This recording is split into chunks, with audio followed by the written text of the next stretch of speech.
Salah satu malware, piranti lunak komputer yang bertujuan jahat paling canggih yang pernah diketahui menyerang infrastruktur sangat berharga milik Iran. Para pakar mengatakan program virus Stuxnet yang sangat rumit mengisyaratkan bahwa program komputer ini dibuat oleh pemerintah satu negara. Ini diyakini sebagai virus pertama yang dibuat dengan sasaran infrastruktur seperti pusat pembangkit listrik, pusat penjernihan air minum, dan unit-unit industri. Virus ini pertama kali diketahui Juni lalu dan sejak itu dipelajari dengan seksama.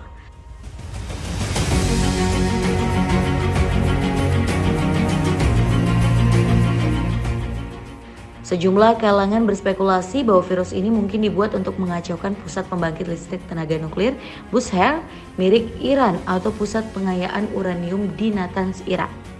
Akan tetapi, Omurshu dan pihak lain seperti pakar keamanan Buchuskinit mengatakan saat ini belum cukup bukti untuk mengambil kesimpulan mengenai sasaran dan pembuat virus ini. Stuxnet pertama kali diketahui oleh satu perusahaan keamanan di Belarus, namun kemungkinan besar sudah beredar sejak tahun 2009.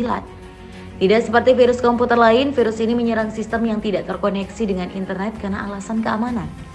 Virus ini masuk ke mesin komputer dengan sistem operasi Windows lewat stick memori USB yang biasa digunakan untuk memindahkan data komputer yang sudah terkontaminasi virus itu.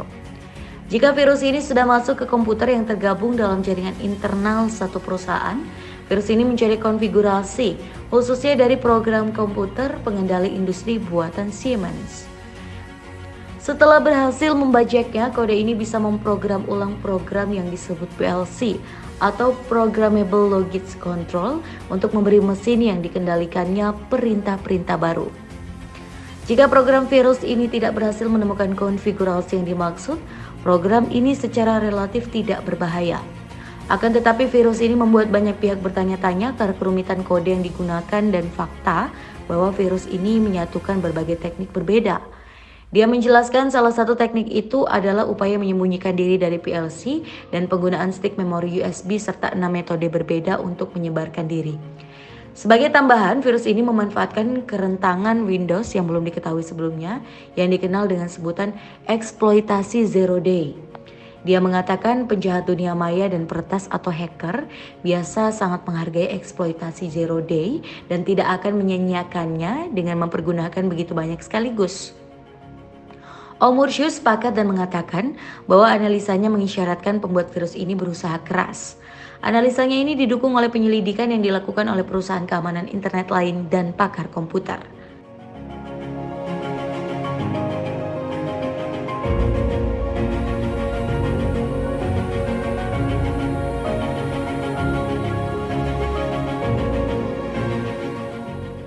Langer menyebut bahwa sasaran Stuxnet adalah pusat nuklir Bushehr.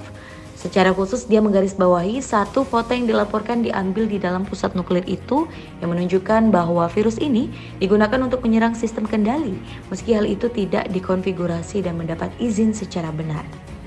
Juru bicara Siemens, pembuat sistem yang menjadi sasaran, mengatakan tidak mau berkomentar atas spekulasi mengenai sasaran virus ini.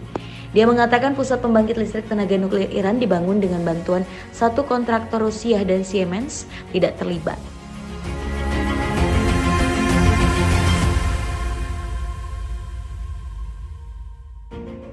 Siemens mengatakan hanya tahu soal 15 peristiwa di mana virus ini berhasil masuk ke sistem pengendali di pabrik-pabrik, sebagian besar di Jerman. Analisa secara geografis Symantec terhadap penyebaran virus itu juga mengkaji penyebarannya ke komputer pribadi. Ini bukan pertama kali satu virus komputer berdampak pada infrastruktur penting, meski sebagian besar kasus terjadi secara kebetulan karena virus yang tadinya dibuat untuk merusak sistem tertentu secara tidak sengaja menyebar ke sistem yang lebih besar. Tahun 2009, pemerintah Amerika Serikat mengakui bahwa telah ditemukan program komputer yang bisa melumpuhkan jaringan listrik nasional. Dan Hipponen mengatakan dia tahu soal serangan yang dilakukan lewat stick memori USB terhadap sistem militer satu negara anggota NATO.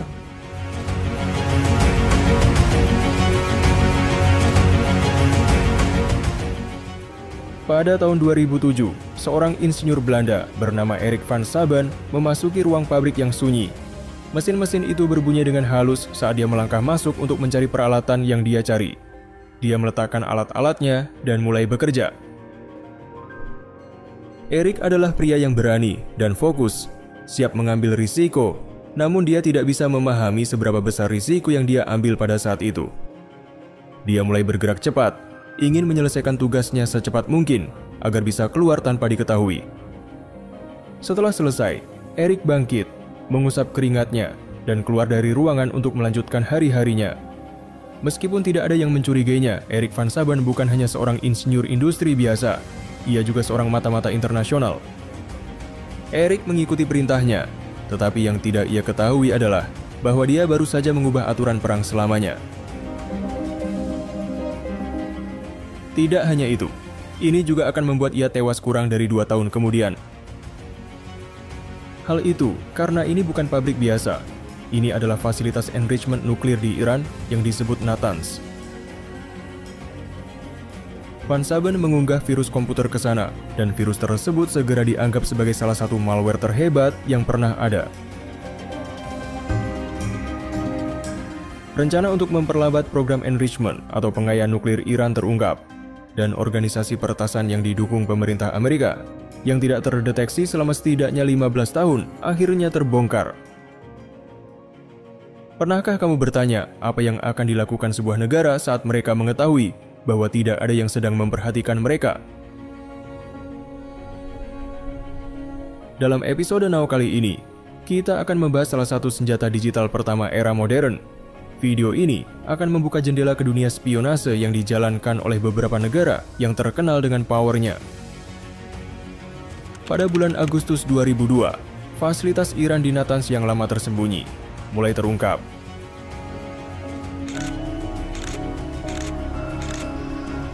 Saat itu, Dewan Nasional Perlawanan Iran, sebuah organisasi revolusioner yang ingin menggulingkan pemerintah Iran, mengungkapkan keberadaan fasilitas Natanz. Dengan pengungkapan ini, ternyata Iran jauh lebih maju dalam program nuklir mereka daripada yang banyak orang kira. Pada tahun 2003, pemerintah Iran secara resmi mengumumkan keberadaan fasilitas ini. Presiden saat itu, Ahmadinejad, menyoroti kebutuhan akan 50.000 sentrifugal yang harus dipasang di pabrik pengayaan uranium. Tentu saja, mereka tidak menyebutnya sebagai pabrik pengayaan uranium, melainkan menyatakan bahwa pabrik tersebut digunakan untuk menghasilkan listrik nuklir bagi negara mereka. Mereka juga menegaskan bahwa memiliki niat damai dengan persyaratan bahwa uranium hanya diperkaya hingga kurang dari 5%, sesuai dengan kebutuhan stasiun listrik nuklir sipil. IAEA atau Organisasi Energi Atom Internasional tidak yakin, begitu juga Washington. Natanz adalah fasilitas seluas 100.000 meter persegi yang terkubur 8 meter di bawah tanah dengan dinding beton setebal 2,5 meter. Fasilitas ini memiliki atap yang diperkuat dan tambahan tanah setinggi 22 meter di atasnya. Iran ingin memastikan bahwa ini bukan hanya fasilitas yang bisa dibom dari udara atau diserang dengan cara kinetik. Kekhawatiran Washington meningkat oleh kegagalan Iran untuk sepenuhnya berkoordinasi dengan IAEA dengan tidak memberikan akses kepada para inspektur mereka ke ruang kontrol dan menyembunyikan peralatan yang mereka gunakan. Ini bukan stasiun pembangkit listrik sipil, dan Washington khawatir akan diperlukan pendekatan yang berbeda. CIA telah melancarkan kampanye sabotase terhadap sistem nuklir Iran selama bertahun-tahun, dengan menyisipkan komponen rusak, desain yang bermasalah, dan bahkan memodifikasi pasokan daya untuk menyebabkan ledakan saat dioperasikan.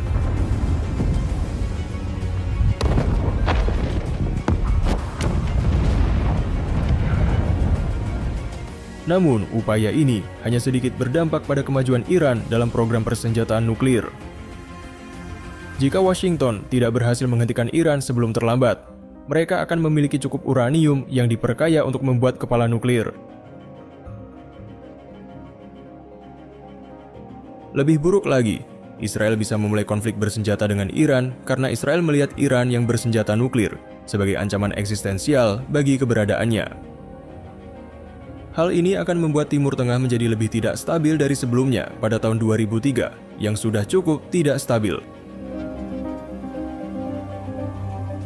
Amerika Serikat baru saja menginvasi Irak, dan mereka tidak memiliki dasar hukum untuk menuntut non-proliferasi nuklir Iran atau untuk menemukan senjata pemusnah massal di Baghdad.